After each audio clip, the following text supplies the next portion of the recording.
cuerpo físico está durmiendo, se han acostado normalmente, sueñan cualquier cosa. Y de repente se dicen, pero yo estoy soñando. No estoy viviendo realmente. Esto es un sueño. Y hay personas que tienen esa facilidad de darse cuenta que están soñando.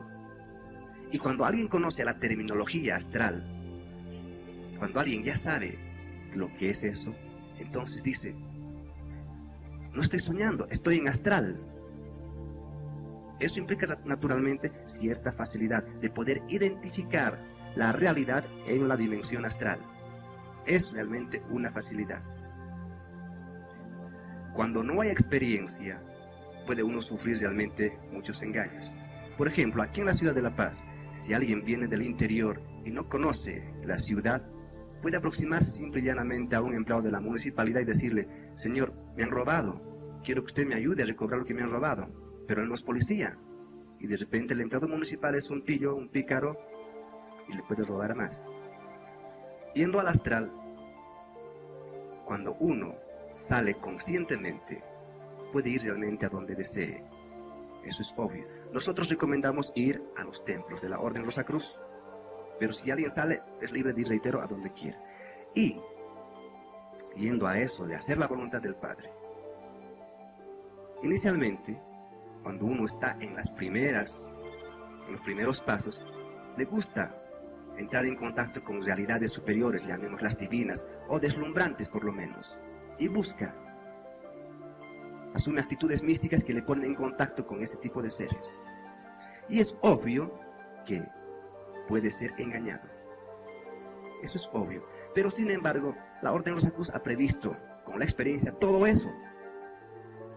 Cuando nos encontramos frente a alguien, supongamos que sea un tipo maligno, y que se disfraza de santo o de ángel de luz, tal cual dice la Biblia, existen formas de reconocerlo. Las formas, los métodos, las claves, las damos ya a los aspirantes, a los practicantes serios.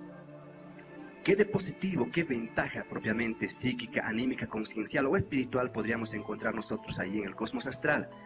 ¿Será acaso simplemente una curiosidad, un afán investigativo, el de conocer el cosmos astral? Realmente, la ciencia no tiene límites en su avance, su investigación. Existe un afán realmente investigativo, científico, altamente científico si se prefiere. Pero, ¿de qué nos serviría toda la ciencia del mundo y toda la ciencia del cosmos astral mental y causal si en nosotros mismos no logramos un cambio trascendental? Si nosotros mismos no eliminamos todos aquellos valores que nos inducen al delito, a la mentira, al orgullo, a la ira, a la lascivia, etc. Precisamente en astral, estando nosotros libres de eso que son las prisiones del cerebro físico o las prisiones de la mente material, es como podemos lograr una mayor objetividad, realidad en nuestras prácticas, por ejemplo, de meditación. Alguien, por ejemplo, en este mundo tridimensional, se esforzaría por recordar sus vidas anteriores. Nosotros no creemos en la reencarnación en principio, sino tenemos conciencia de ello. Alguien quisiera recordar sus vidas anteriores. En el mundo tridimensional, el esfuerzo sería muy fuerte, muy duro, y tendría muy pocos resultados. Pero, logrando el desdoblamiento astral, lograría el conocimiento de sus vidas anteriores, sin ningún problema. Y en este mundo tridimensional, debido a las limitaciones estrictamente materiales a las que se haya sometido uno por el cerebro, por la razón, por el cuerpo, etc., le es muy difícil conocerse realmente tal cual es. Nosotros, por ejemplo, no nos creemos unos degenerados, que tiene sus errores, sus vicios, un cigarro, algunas copas, bueno, y algunas otras cositas, sí, normal, pero eso no le da derecho a nadie de que me llame degenerado, podría ser un juicio. Tiene toda la razón. Pero cuando alguien se sumerge en meditación, ahí dentro en el cosmos astral, realmente encuentra que eso que llamamos apenas pequeños pecadillos, insulsos, defectillos, son realmente algo aterrante, algo degenerado.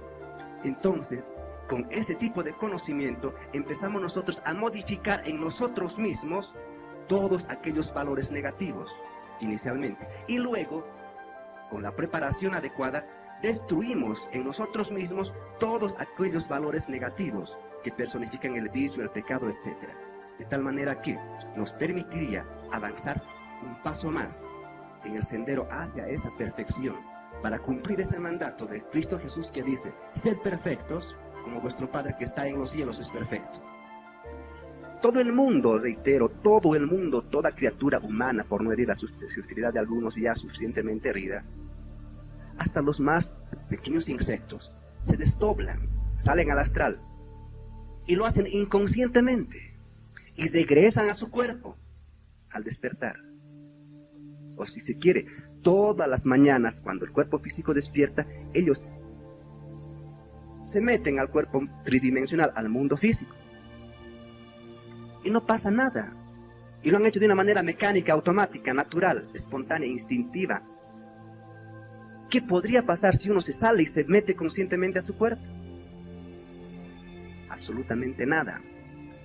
Esos temores que han vertido por el mundo algunos ignorantes, reitero, o algunos interesados, nada tienen de verdad. Los ignorantes porque no conocen, su inocencia o su ignorancia les valga. Pero hay quienes realmente conocen la realidad del mundo astral. Ciertas sectas religiosas de carácter, es obvio, esoterista, conocen, pero como sus líderes, sus jerarcas, o sus guías, o sus hatgurúes, sus etc., son simplemente vulgares sombras, no quieren que se les identifique en astral. Porque si existe un falso profeta que se hace pasar por una divina gracia, o por un Satgurú, o por un Maharishi, y es un falso profeta, va a querer que se le descubra, le va a proporcionar los medios para que pueda ser desenmascarado, ¿no? Entonces va a decir: es peligroso salir al astral, un espíritu loco, inmundo puede meterse a su cuerpo, no intente ese tipo de experimentos. Pero la verdad es que la gente que recibe esa instrucción está siendo engañada. No quiere ese señor que la gente salga al astral, porque ahí en astral lo va a ver tal cual es, sin fuego, sin luz, simplemente un comerciante. Y eso no quiere. No quieren ser descubiertos los enemigos de la luz. En astral se identifican claramente las sombras y la luz. Esa es la situación y esa es la realidad. ¿Por qué hay gente que se interesa en meter miedo a los aspirantes a la vida consciente? Analicemos. La tercera dimensión corresponde al cosmos físico. Cuarta dimensión, el cosmos vital. La quinta dimensión, cosmos astral. Sexta, mental. Séptima, causal. Esos cosmos enteros son eminentemente materiales. Y los animales racionales viven en esos niveles. Cuando una persona duerme en el mundo tridimensional, su cuerpo astral vaga en la quinta dimensión. Y ahí en la quinta dimensión, si vale la expresión, tiempo, hay un tiempo para que el cuerpo astral duerma.